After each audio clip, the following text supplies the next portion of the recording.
Le Tout-Puissant a dit, « Dieu vous enjoint à propos de vos enfants, aux fils l'équivalent de la chance de 2 filles. En plus qu'il punit tous les criminels qui ont combattu Dieu Tout-Puissant et l'ont utilisé pour leur propre intérêt et celui de leur famille, et ceux qui ont répandu l'injuste et la corruption, et ils se sont nommés des seigneurs de terre, et ils ont opprimé les autres en les nommant des esclaves suiveurs, et surtout les spirituels et les religieux, et les scientifiques et les dirigeants, et leurs serviteurs trompeurs. Le châtiment de la surveillance et l'attraction a tout le droit sur le bien de Dieu.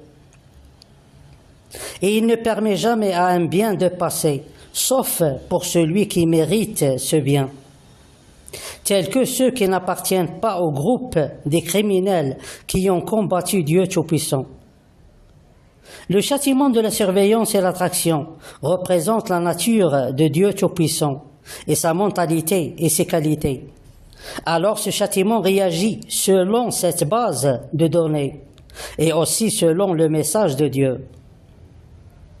Chaque personne qui croit en Dieu Tout-Puissant, l'homme messager, et s'éloigne du chemin des faux seigneurs qui sont dans le ciel, le chemin du mensonge et la tromperie, et essaye de se libérer de toutes les impuretés souveraines, gagnera certainement le bien de Dieu Tout-Puissant, annoncé dans son message. Et elle n'a donc pas besoin des lois des miséricordes. L'être humain gagne un cycle de la vie éternelle que nous vivons aujourd'hui sur cette terre, quand sa poussière commence à faire le retour à partir du plus grand âge éternel, qui est l'âge 55 pour les hommes et l'âge 25 pour les femmes.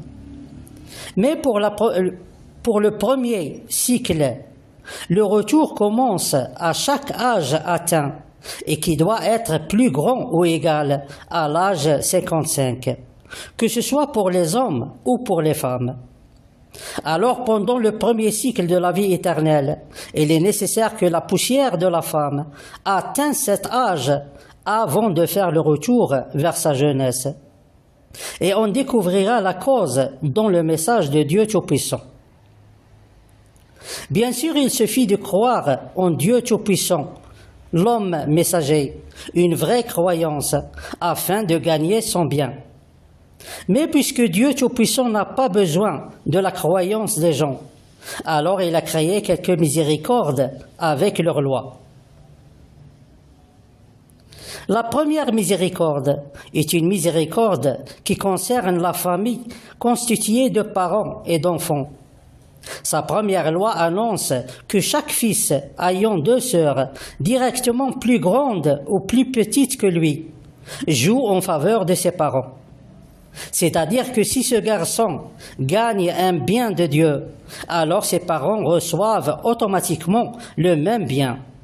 Qu'il s'agit des parents qui sont encore en vie ou des parents qui sont morts, mais selon l'équivalent de ce bien et qui dépend de la nature des sorts des morts.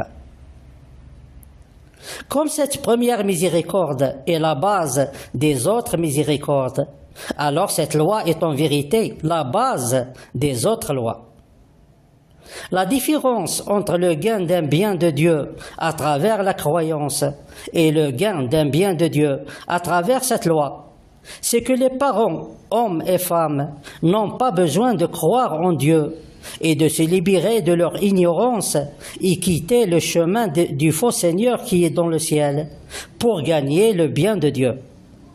C'est donc un encouragement presque éternel qui leur demande de penser et de réfléchir, à condition de ne pas s'engager dans un combat contre Dieu Tout-Puissant, quelle que soit la nature de ce combat, tel que par exemple le fait de se moquer de son message à haute voix, ou de déclarer la mécréance et le gain du bien de Dieu à haute voix, et d'autres choses qui font de ses parents des criminels et des ennemis de Dieu Tout-Puissant.